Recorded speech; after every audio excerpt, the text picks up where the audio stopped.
Hindi ako pastor. Hindi ako pastor. Ranger ako. Ha? Isipin mo yun ha, ranger ako. Yung dadalhin mo kunyari, magdala ka ng ano, ilang ba dinala mo sa ano? POJC, 5,000, 6,000, 8,000, 7,000. Kulang yun. Dali mo buong PNP ha, 200,000 dalhin mo. Hindi professional yung dating. Pati yung mga men in uniform ng mga PNP natatamay. Sa kalokohan ninyo lahat, mga bugo kayo sa Malacanang. Tapos nun, ang ayoko doon, yung ikaw mismo maghahatid ng warrant, no? Parang sure na sure kayo magkakaroon ng warrant of arrest. Talagang grabe kayo, nananakot kayo. Hindi tama yun. Hindi ka pwedeng maging chief PNP. Hindi talaga pwede. Kahit sa mo daan, hindi pwede. Hindi bagay.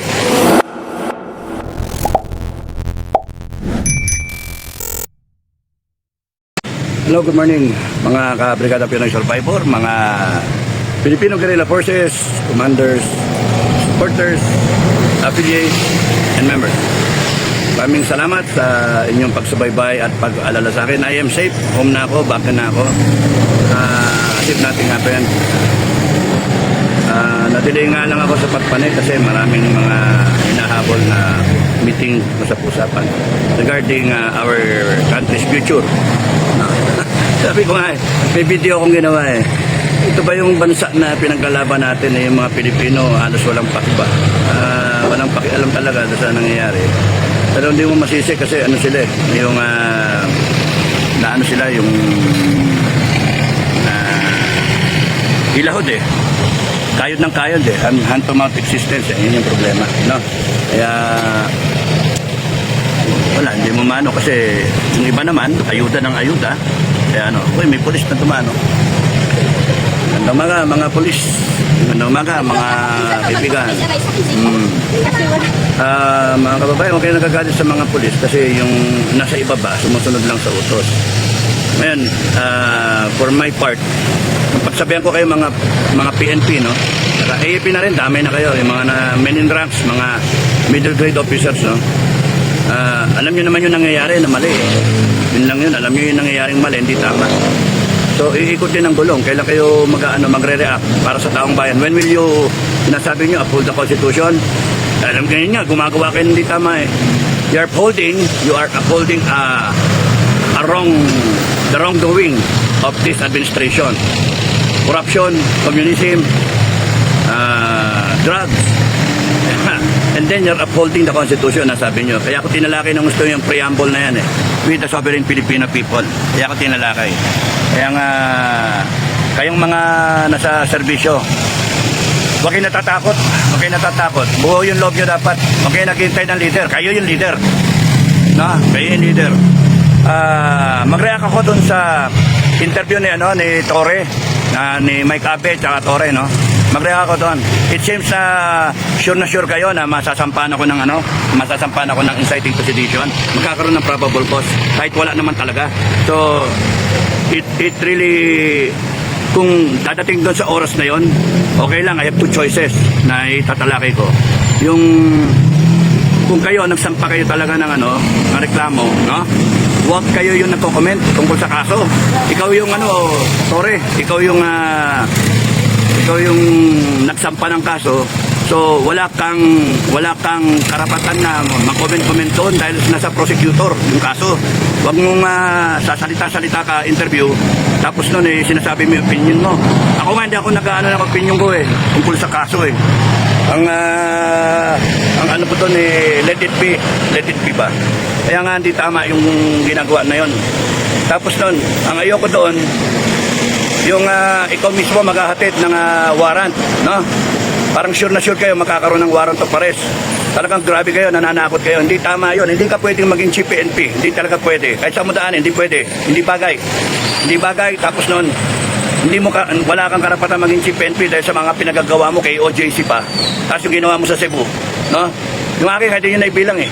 Ang pangit eh. Hindi professional yung dating. Pati yung mga men in uniform ng mga PNP natatamay. Sa kalokohan ninyo lahat. Mga bugo kayo sa Malacanang. Kalokohan ninyo. Alam nyo, power is not forever sa inyo. Yung power is forever sa taong bayan. No? Power is forever sa taong bayan. Kaya hindi tama yung ginagawa ninyo. Yung Imagine yan, sasabihin mo, ikaw pa maghahatag ng search warrant, nagtatapang-tapangan ka. Ano gusto mong parating? Pumapapil ka para mag-CPNP ka? Ano gagawin mo? Hindi ako pastor. Hindi ako pastor. Ranger ako. Ha? Isipin mo yun ha, ranger ako.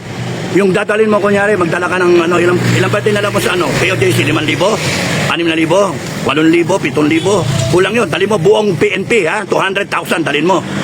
Ranger ako, hindi ako pastor. Yung mga tao ni pastor, panay mga mababait na tao. Yung kay OJC, panay mga ayaw ng gulo.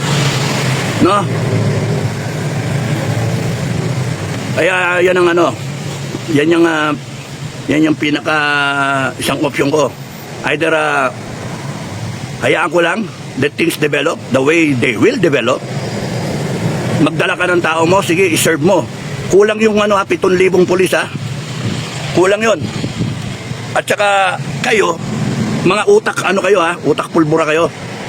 Kami iniiwasan namin yung confrontation between the AFP and the PNP at saka yung kami, yung tropa namin. Iniiwasan ko lagi yon. Kasi ayoko na ako mismo ang pagmumulan yan eh. Pero sige, subukan mo, iserve mo yung warrant. Sigurado kayo makakawarat, mga animal kayo. Ano yan, lulutuin nyo? Ha? Kulang ang 7,000 pulis ha? Magsasalita-salita ka doon. That will start a civil war. That will start a people's revolution na isang ikakabagsak ng amo mo. Subukan mo. Hindi ako pastor, ranger ako. Ha? Hindi ako sumusurrender. Ang isang option, hayaan ko lang yan. Ako nang mauna, bumaba na ako para hindi dumanak ng dugo. Isang option yon. Unahan ko na kayo, bumaba ako, at salubungin kayo dyan. Saan ka? Sa Krami ka? Puntahan kita sa Krami. Ha? Puntahan kita sa Krami. Para maiwasan lang yung patayan.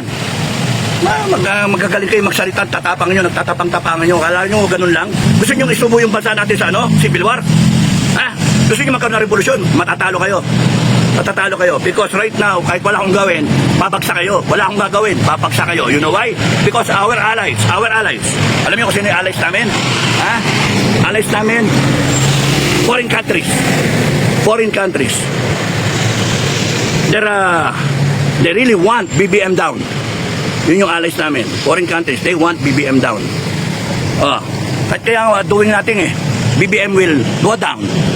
Because number 1, drugs. Number 2, communism. Number 3, abuses. Corruption. Sinusupi ng taong bayan. Kaya kahit walang kakayanan ng Pilipino, base sa mga impormasyon namin na pumapasok sa amin from our allies, ha? Wala kayo. Doing nothing. Babagsak kayo. And Sara will be the next president. Kala ninyo ganun kayo magsalita. Kala ninyo forever kayo. You have violated the Constitution. Kayo yung nagbabiolate, hindi kami. Mga malangya kayo. So, dalawa yung option ko. No. Huwag kayong nagtatapang-tapangan. At kayong mga pro-BBM, huwag kayong nagtatapang-tapangan. Marami kayong makasalita kayo. Ranger ako, hindi ako pastor. No? Walang niya ako. Lumalaban ako. Gusto nyo makagulo? Mga ulul. O sige, maraming salamat. God bless everyone. Bye-bye.